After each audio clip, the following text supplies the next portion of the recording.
Bonjour, dans cet épisode, je vais vous expliquer pourquoi le « travailler plus pour gagner plus » est un concept qui est définitivement mort.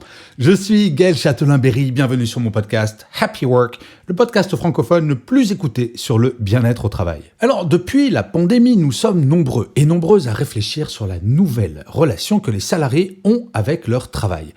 Force est de constater que les changements sont nombreux et c'est pour cela que j'ai souhaité faire un sondage sur mon compte LinkedIn comme toutes les semaines sur ce sujet. Le résultat de ces derniers m'a plutôt étonné à vrai dire, en tout cas certains de ces éléments l'ont fait. Il est très peu surprenant qu'en ces temps de problématiques de pouvoir d'achat, seulement 2% des 5545 personnes ayant répondu souhaitent travailler moins pour gagner moins. Par contre, ce qui m'a vraiment surpris, c'est que 42% aient choisi la seule réponse qui ne parle pas d'argent et souhaitent juste vivre mieux leur vie personnelle. Quand on ajoute ces 42% aux 46% qui souhaitent travailler mieux et gagner autant, cela fait tout de même 88% des personnes qui pensent avant toute chose à leur bien-être et à leur équilibre vie privée, vie professionnelle. Et oui, le travailler plus pour gagner plus ne fait plus recette. Seuls 10% des répondants ont choisi cette réponse. Est-ce si étonnant que cela ? En fait, pas vraiment, et je vais vous expliquer pourquoi. La première explication, c'est une question. Travailler plus, pourquoi ? Pour plus de mal-être ? Je sais, je peux donner parfois le sentiment de radoter, mais le niveau de mal-être au travail n'a jamais été aussi élevé dans nos sociétés. Mais il y a une grande différence par rapport au siècle dernier. Les salariés peuvent désormais agir et choisir.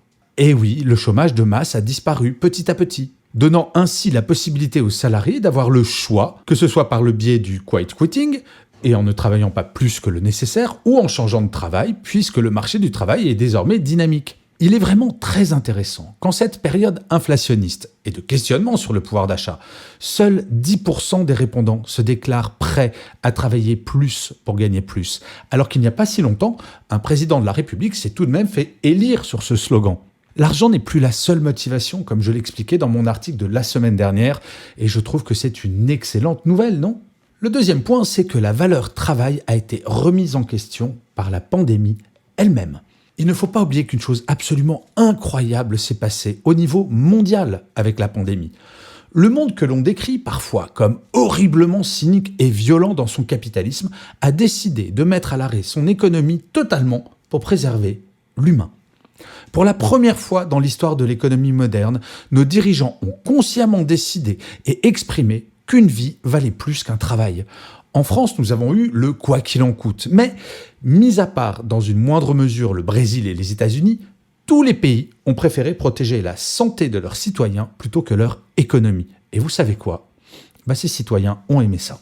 Nous avons découvert que la valeur travail n'est pas la première des valeurs, comme beaucoup ont voulu nous le faire croire pendant des années. Le travail n'est qu'un moyen, pas une finalité. Et c'est pour cela que la première réponse faite au sondage, c'est de travailler mieux pour gagner autant. Cela semble raisonnable comme demande tout de même. Les salariés souhaitent trouver un bon équilibre vie pro, vie perso, ne pas être stressés au quotidien, ne pas faire de burn-out.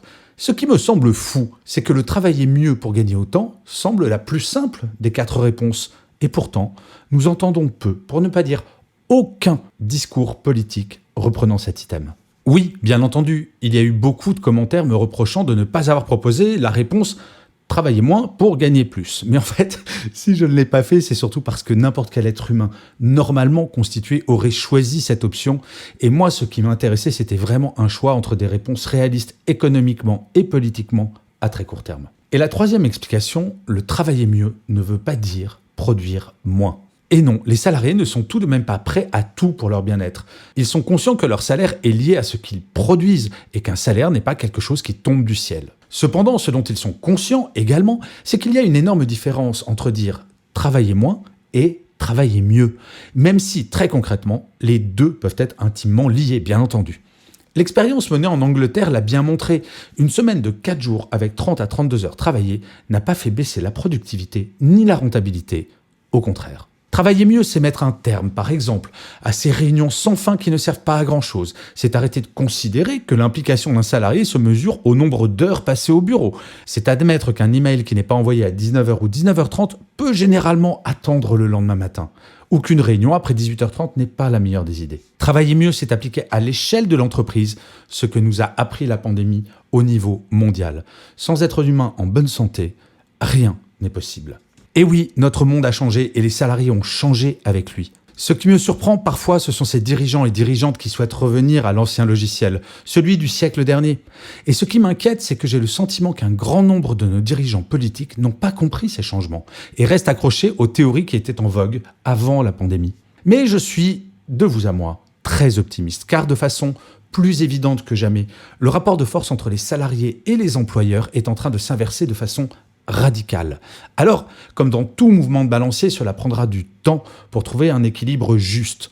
Mais n'en doutons pas, après une période de tension, tout se passera bien, car nous n'avons pas d'autre choix que de faire en sorte que cela fonctionne. Oui, soyons optimistes, parce que pour la première fois, l'humain revient au centre des préoccupations. Je vous remercie 1000 fois d'avoir écouté cet épisode de Happy Work ou de l'avoir regardé si vous êtes sur YouTube. N'hésitez surtout pas à vous abonner sur votre plateforme préférée. C'est comme cela que Happy Work durera encore très longtemps. Et de vous à moi, en plus, ça me fait très plaisir. Je vous dis rendez-vous à demain et d'ici là, plus que jamais, prenez soin de vous. Salut les amis.